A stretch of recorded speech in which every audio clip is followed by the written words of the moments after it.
When you deal with beaches, we cannot omit coastal erosion because nowadays most of the coasts are eroding, and so we have to deal with coastal erosion. So I'm going to introduce what the definition of coastal erosion and cause of erosion, and then I'll briefly explain the processes how coasts are eroded, and then a few scenarios of coastal erosion, and I'll tell you how coastal structures are eroding our coast, and then the construction histories, materials, and especially hard coastal engineering structures and software structures. And then lastly, I'll briefly introduce dredging. Why coastal erosion is so important? Because 70% of coast are eroding in the world. And the reason of the coastal erosion is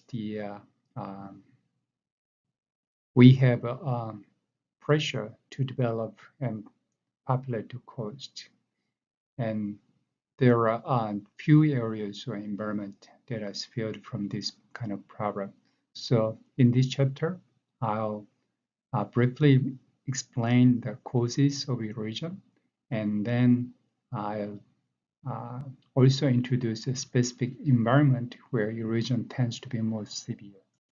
Okay, we use the terminology erosion so often, so we think erosion is a problem, but we don't know the exact definition of it. So what does it mean? So erosion could be a wind blowing sand on a beach or dust from a field, or we can say erosion of a channel bank on a stream, or we can also say erosion as waves attacking the bluff of sediment or rock along a coastal area. In a definition, erosion is the process where sediment is taken from one place by some process and moved to another, typically another environment. Or erosion could be a removal of material from one place and its transport away to another location or another environment. So basically, erosion is a net loss of sediment or rock. However, there are some situations where erosion is not applicable, especially if you take an example of a storm-generated washover.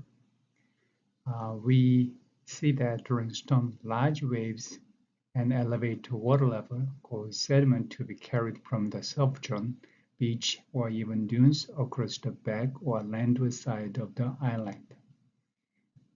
And this is a mechanism whereby barrier islands migrate landward. In such a situation, is this really erosion? Because sediment is removed from one place to carry to another? Yes, right.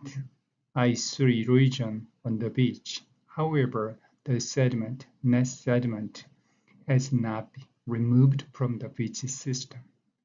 Those sediments are moved to the backside of the barrier island, and this is the mechanism for the barrier island migration. So it's not exactly erosion of the beach neosha system. In reality, the sediment washover is the shoreline retreat. In this case, the sediment is not really lost because it stays within the very island.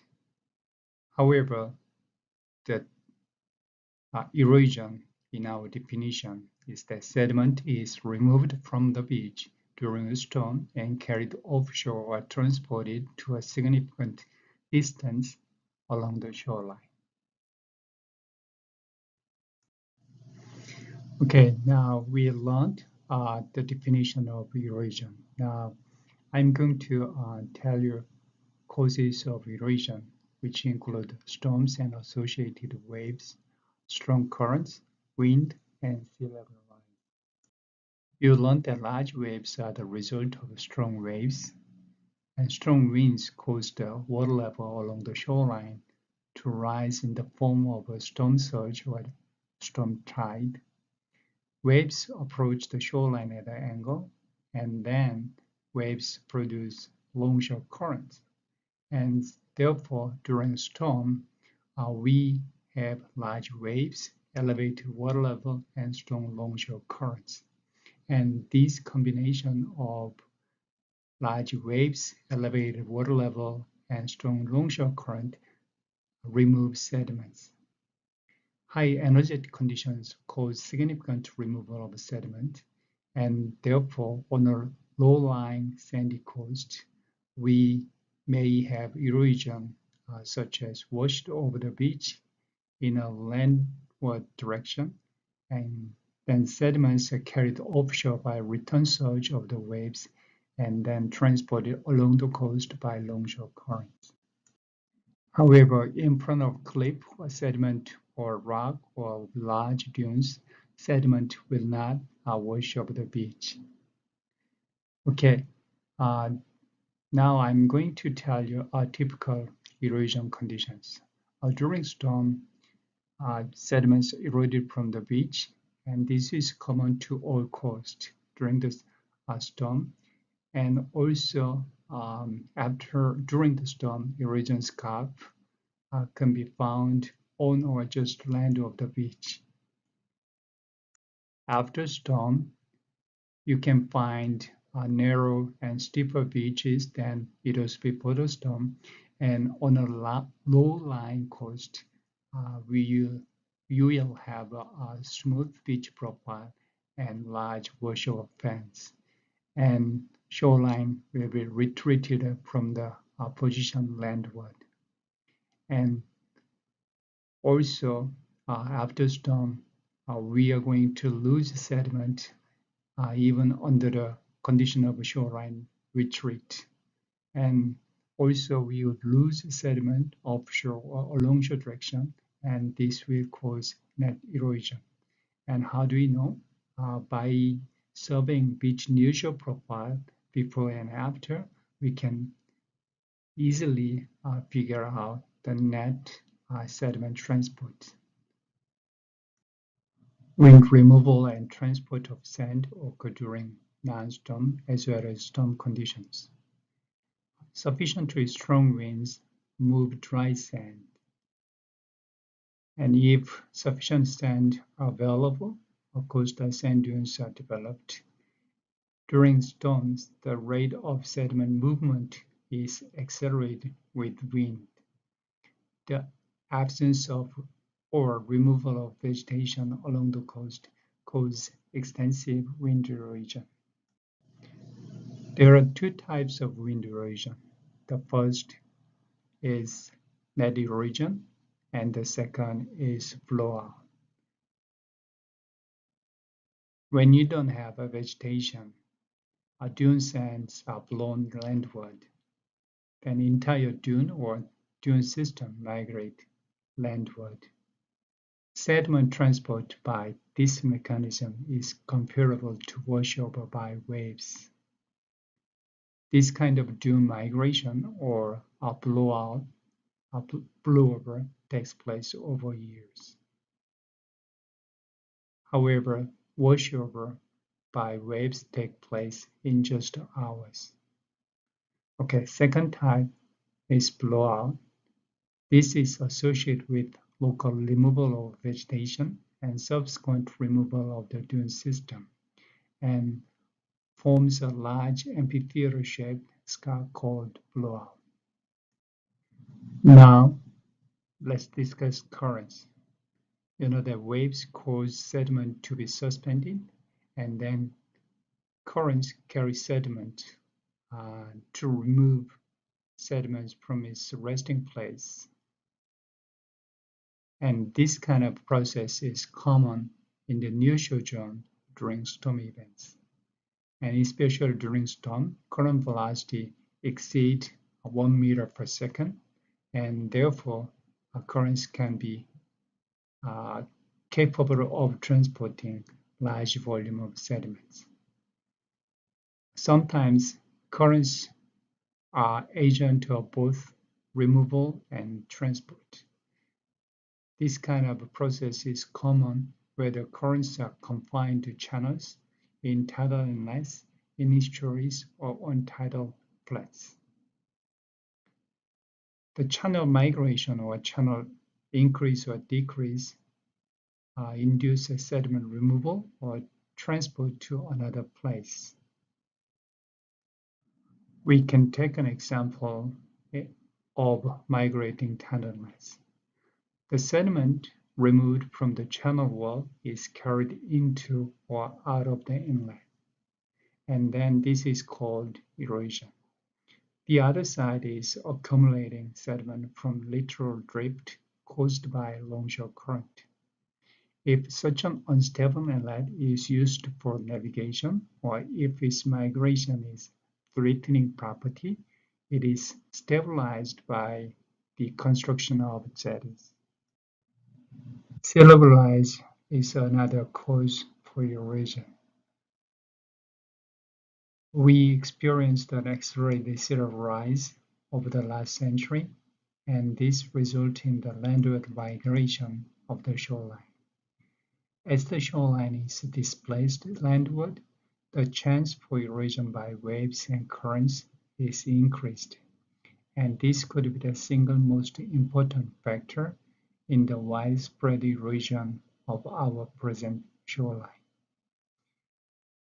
Currently, the average rate of sea level rise is 2.5 millimeter per year, and this will increase in the next century, and the spatial variation goes up to 10 millimeter per year.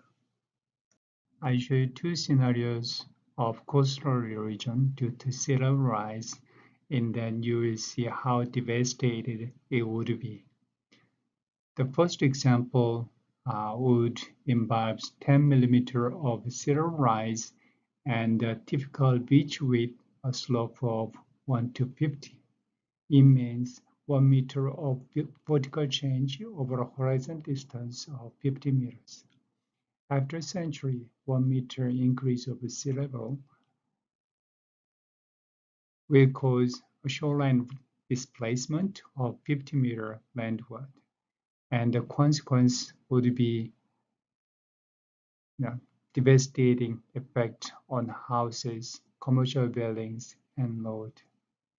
Okay, now let's look at the second example of coastal wetland, especially marshes. Coastal marshes accumulate sediment vertically as a result of being supplied by spring tides or flood caused by storms. Vegetation is delicately balanced in position relative to sea level. With 2.5 millimeter per year, it is possible for many marshes to keep up with sea level rise because they can accumulate sediment about 2.5 millimeter per year. However, with 10 millimeter per year sea level rise, there is no way that marshes can keep up. This is the situation along the most of coast of Louisiana and low-lying coast of the world. Just now, I told you that sea level rise could be the single most important reason for coastal erosion. However, in Korea, 70% of shorelines caused by human modification. Initially, coastal structures are constructed to protect and stabilize the coast,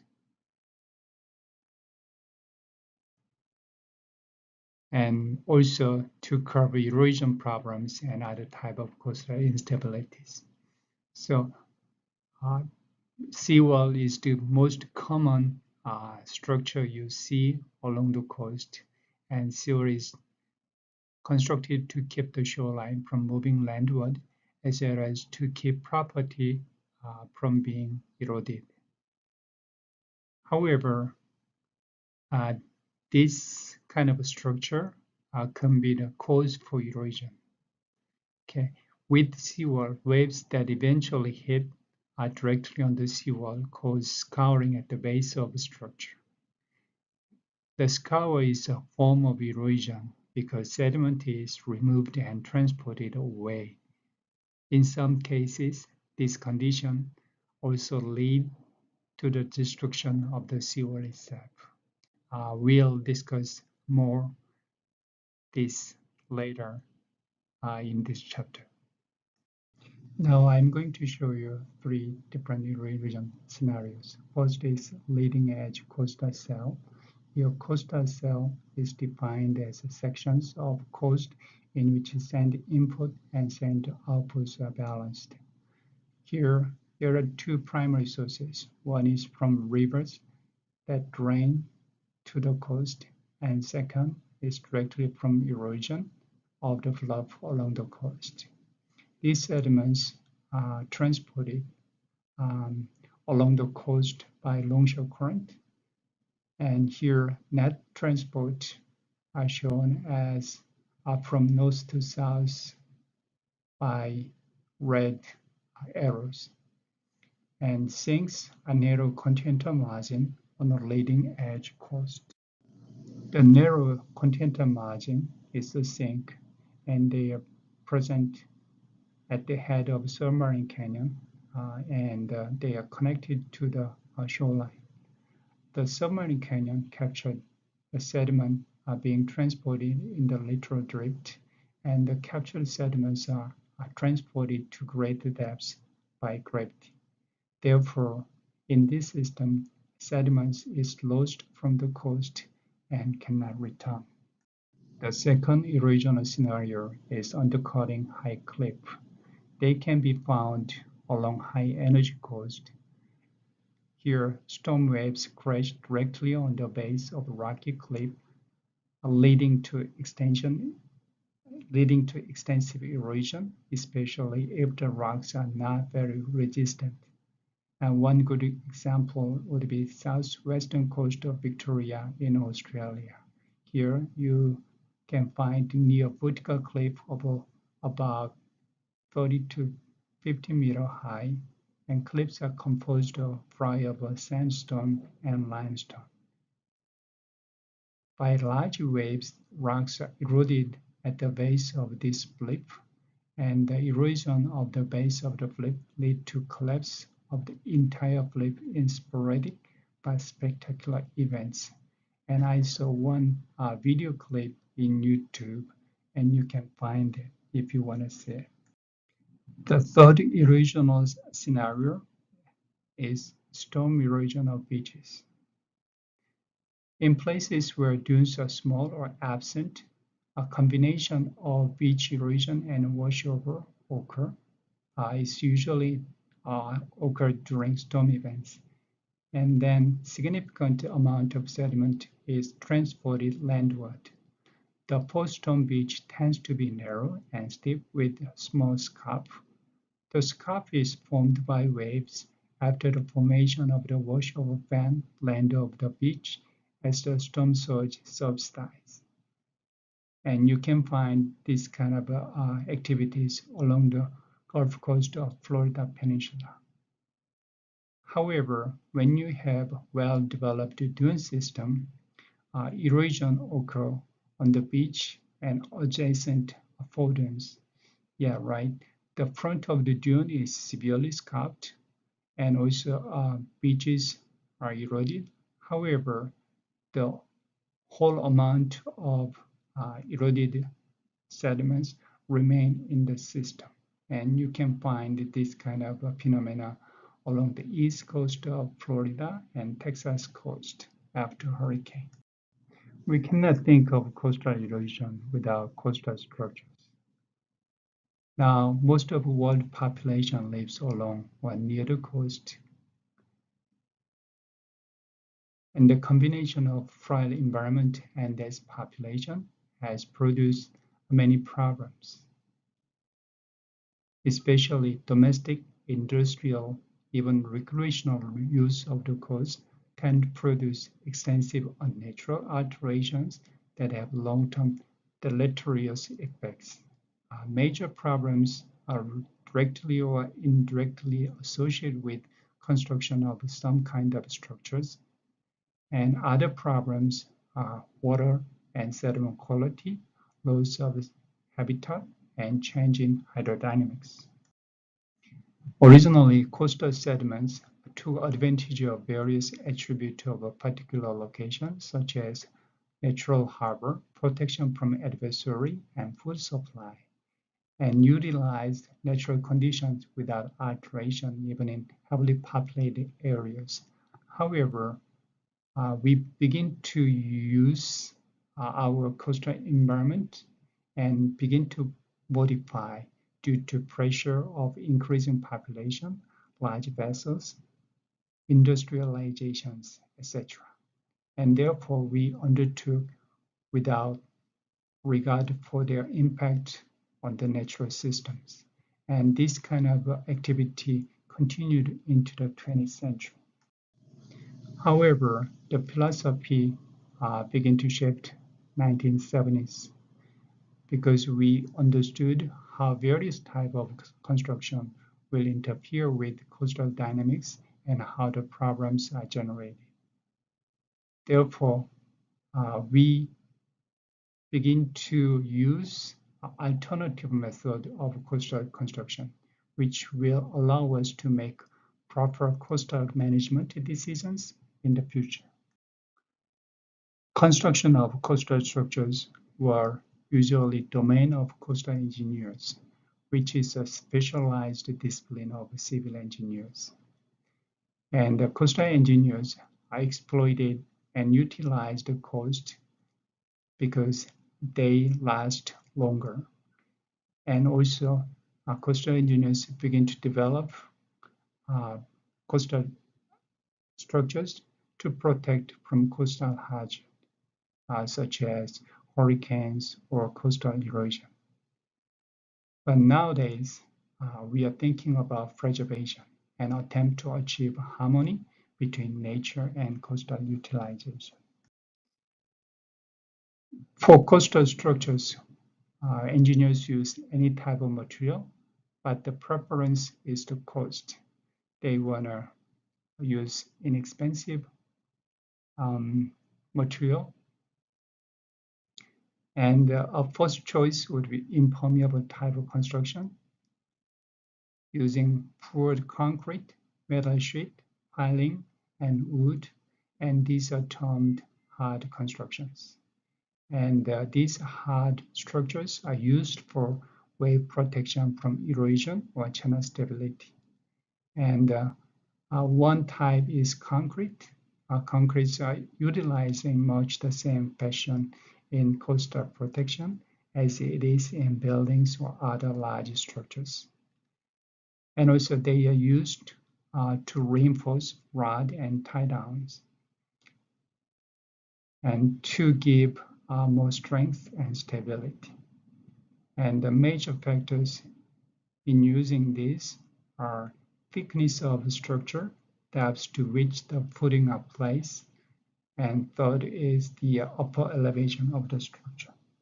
Sheet pilings are utilized in similar fashion, and they have an advantage of being able to be driven whilst at many meters beneath the sediment surface, therefore preventing undermining by wave actions. Woods are sometimes used because they are least expensive and can be driven whilst at into the sediment. However, they have a low strength. Nowadays, coastal engineers use fabricated elements. One example would be dollars or tetrapod, and they are composed of 4 appendages, range in size and placed in interlocking position to provide the greatest stability for protection. Japan has the largest dollars, over 10 meters. Rimlets have various size of boulders. They are arranged along or in combination with other structural material to provide protection. Basic approach to build rimlap is to build structures of blocks of various type of rocks. Properly constructed, this is a sophisticated type of construction. Gabions are made of small rock pieces, generally large cobbles or small boulders that are placed in large wire baskets.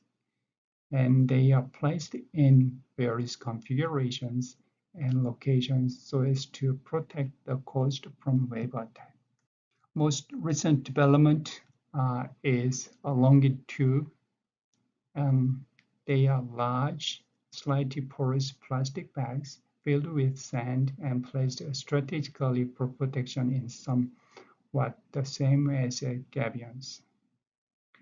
And also, um, engineers use dumping of scrap debris, but this is aesthetically unpleasing and least ineffective, therefore we don't use it anymore. Fences are used in coastal stabilization, especially to prevent and retard the movement of wind-blown sediment in much the same fashion in which fences are used to keep snow from road in the winter. Originally, wooden fences are used, but nowadays we use plastic mesh or even biodegradable material. Synthetic sea glass are designed to dissipate wave energy and thereby permit sediment to accumulate. Although installed at a number of locations, it has not yet been demonstrated as effective. Hard coastal structures are most common type of protection for property along the coast.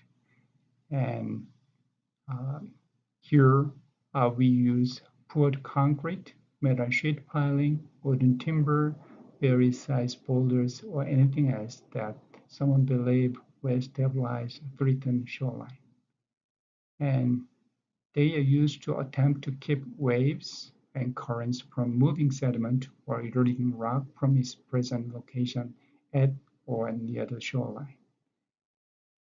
Here, seawalls, breakwaters, groins, and jetties belong to this hard construction. Seawalls are constructed where landward movement of the shoreline is normal and natural process along many coasts, and where limited supply of sediment, rising sea level, or wash-up may cause shoreline retreat. These processes become a problem if expensive buildings or roads are located along the way. These locations require protection, and protection can be done by some type of hard structures until 1980s. And seawalls are, in definition, vertical or sloping structure generally placed parallel to the shoreline in order to stop or at least retard erosion and the landward displacement of the shoreline. These show some figures of seawall, and right-hand side you can see a bit of beach width at the beginning of the construction of the seawall, but after a while, waves erode all sediment in front of the seawall, and then sometimes wave attack at the base of the seawall will collapse the seawall. Seawalls are constructed by any type of material, ranging from plastic belt filled with sand to poured concrete armored with large riprap boulders. And seawalls are most controversial of all coastal structures, but still being constructed in many areas.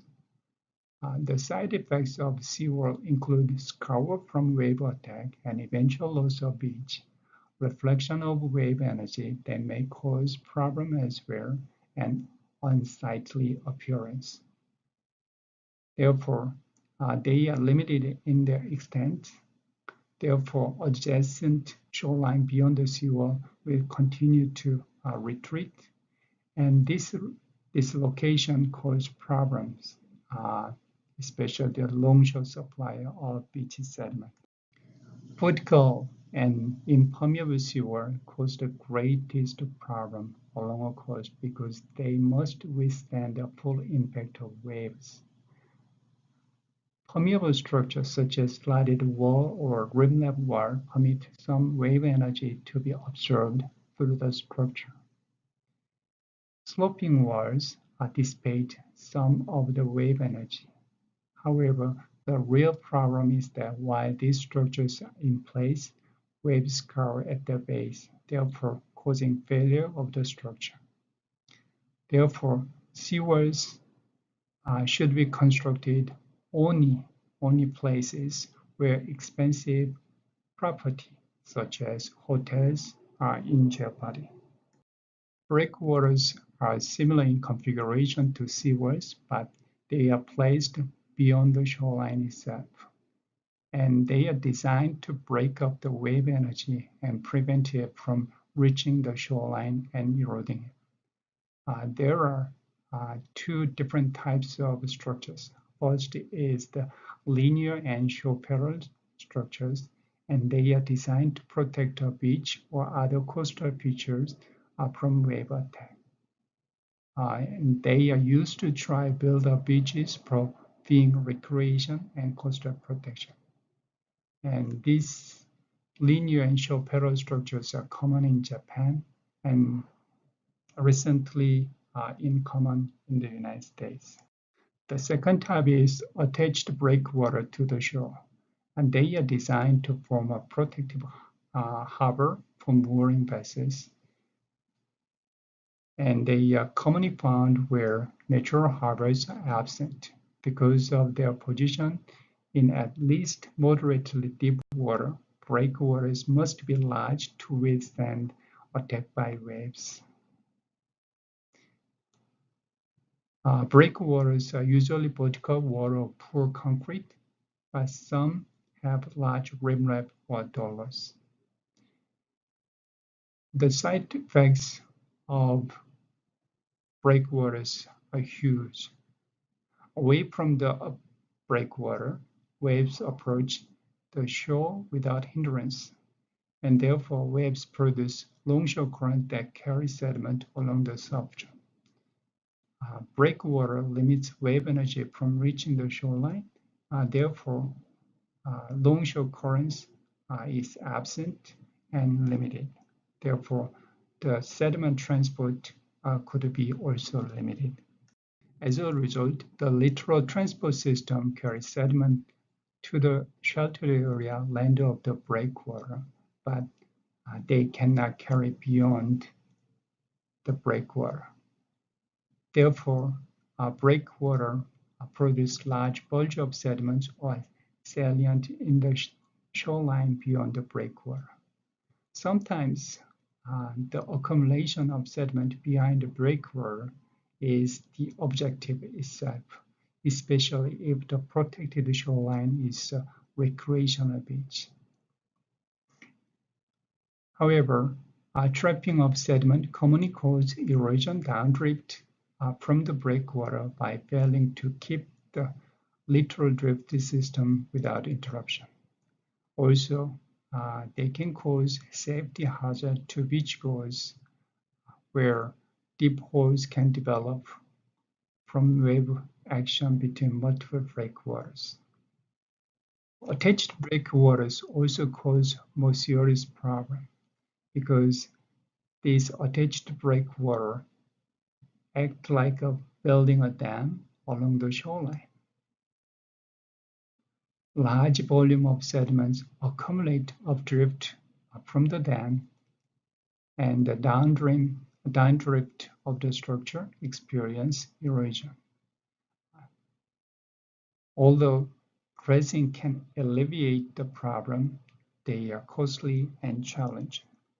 Groins are most utilized type of construction to stabilize the coast. They are short structures that are attached to perpendicular to the shoreline and typically grouped along the coast in what are termed grain fields.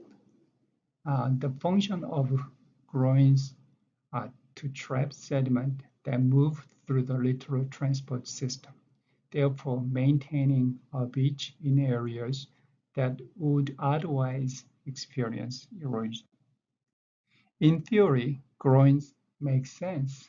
However, in practice, it rarely accomplishes the goal because it produces updrift accumulation and downdrift erosion. In some cases, erosion proceeds and the groin become detached from the beach where they have no positive effect. The problem comes with the design. A proper design length elevation spans then that will permit sediment to accumulate and eventually bypass the buried groin without causing significant downdrift erosion is required.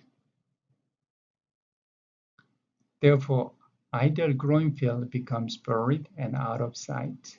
However, even with this, rarely achieved because of the lack of detailed localized data. And you can see this growing field North Sea coast of Netherlands and Germany.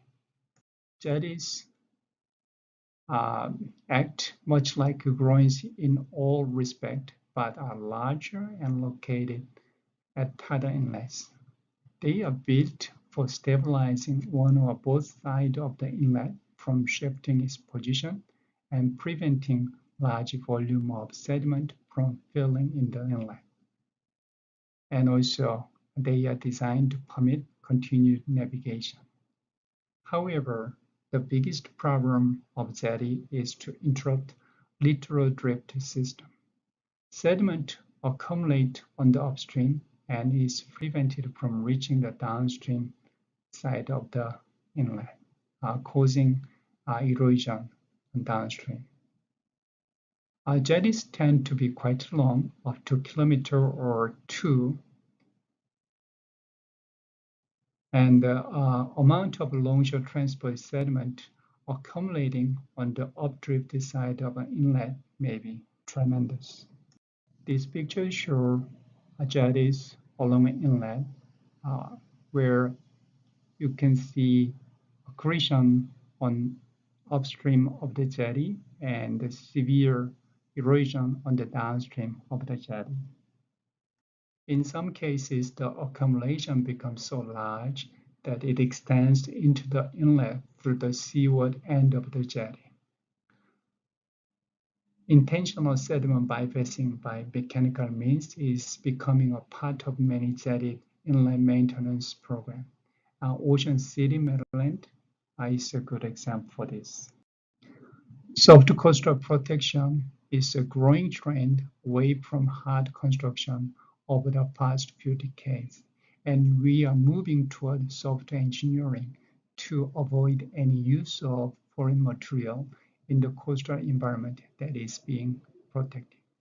The advantages include aesthetic appearance of the natural material, their compatibility with natural coastal processes, and finally, cost is relatively lower than hard construction. However, one big weakness is longevity. Beach nourishment is a placement of nourished sand on eroding beaches. And beach nourishment has been used since about the beginning of the 20th century, and it became widespread and involved sophisticated design since 1970s. In the beginning, beach nourishment supplied with closest available sand without planning from adjacent dune, offshore, or nearby shoaling inlet. During that time, little attention to the environment, texture of nourished sand, or design of the nourished beach area. And they caused environmental damage, rapid removal of the nourished sand, and overall waste of money. And therefore, All these practices lead to general lack of confidence in this practice. 1950s, there was a big success of beach nourishment in Dade County. As you can see, 1940s, there has been big erosion on the coast. However, after beach nourishment, it maintained long, wide, beautiful beaches along the Dade County, which is Miami Beach in Florida. Now we know more about beach nourishment, and engineers designed the size and shape of the beach to be compatible with adjacent bathymetry and wave conditions. Borrow material is selected to be the same size as or larger than ambient beach material and without mud. Borrow site is selected where removal will cause minimal damage to the site and increase the cost of nourishment, however, provide a better product. Still, beach nourishment has some problems. Sands only last a few years, although the design period is more than a decade, because we use smaller grains, or sometimes the hurricane hit the area. Successful cases include Miami Beach and also some other Australian beaches. A major problem in associated with beach nourishment would be the source material. We have to choose right texture, location, and cost. Also, sediment must be free of mud, organic matter, to avoid the problem of turbidity and fine sediment blanket benthic communities. So another problem is proximity to the nourish site to reduce the cost. So tidal delta of tidal inlet is the best source of our material, and they contain large mud-free accumulation of sand and shells. Another factor would be dynamic forcing, and it limits vegetation and benthic organisms on the surface. Dunes are another software engineering to protect our coast. Usually, wind activity causes migration, and wave attack produce erosion of the seaward side. Protection and stabilization of dunes can reduce erosion and prevent their landward movement or destruction. So in 1960s, various active measures to solve this problem has been used, and technological and environmental advance made it successful. To manage dunes, we initially build dunes and protect them from destruction. So initial effort was to use various types of fences to trap wind-blown sand. The simplest configuration was to set one line of fencing at the back of the beach. If successful, the dune grows and is at least partially held by the fence. The anchoring prevents any dune migration during washover, causing accelerated erosion and removal of sediment on the seaward side. Vegetation by itself and in concert with fencing is proven to be the best dune stabilization, also a means of producing the dune.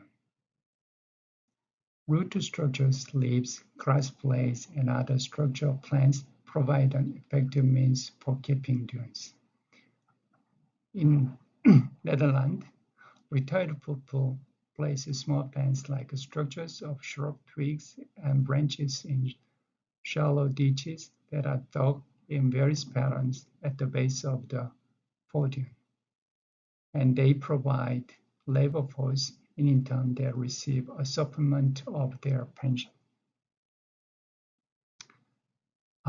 Also, the prevention of maintenance of dune is important to build dune and stabilize them with vegetation. Equally important is to maintain the stability. So one way to do that is to construct walkover to prevent destruction of vegetation. Dredging is not uh, coastal structures or soft engineering. However, it's a human activity that influence coastal erosion. So I'm going to cover slightly, very briefly, dredging. Okay, dredging is deepening or constructing channels to permit boat traffic or an increase in the draft of boats. And dredging is related to estuaries and tidalness, in some cases with coastal lagoons. Um, in other places, such as harbor and marine construction and maintenance, the mining of shale or sand for construction of nourishment and increasing the area of unland property for development. There are three primary concerns in association with dredging. The first is the impact on bottom-dwelling organisms. Second is turbidity and suspended sediment caused by the dredging. And third is the disposal of dredged material. Okay, the first concern is the impact on bottom-dwelling organisms. And as you would know, most coastal bays or coast support a diverse and abundant bottom community. And if you disturb, they will die off. However, recent studies demonstrate the resilience of benthic organisms. And benthic organisms recover quite rapidly from initial destruction of the community. And after 2 or 3 years, another community will blossom in that region. Okay. Second concern is the turbidity and suspended sediment. Okay. Dredging in estuaries and harbors produce significant mud, and these high turbidity reduce sunlight to photosynthetic organisms in the water column and on the bottom. However, this is a temporary problem that only lasts as long as the dredged activity. However, fine clay and silt-sized sediments can accumulate on the floor, causing, cause to bury some organisms or clog the filter system of others. And also, disturbing sediments could be harmful to environment, especially in industrial areas. It may include various toxic pollutants that have accumulated with the sediment on the floor of the bay. Third concern is the disposal of the dredged material. Millions of cubic meters of material are removed during a single project, and this material must be placed somewhere. Before environmental awareness, the dredge spoil was placed in upland area or on low wetland area for land reclamation, and they caused pollution and destroying our wetland environment. Now, dredge spoil is used to create island within the bay. You can see some island in Gyeonggi Bay near Incheon. That is a viable option. And dike construction can fill with dredge spoil, and you can make a new habitat for wildlife. However, we still have some problems. That's the drainage of the turbid water from this impoundment site, and the wave erosion of contaminant dikes can reintroduce suspended mud. So nowadays, it is dumped offshore in deep water, but still it causes some problems for benthic communities, and it costs a lot because of the transport distance involved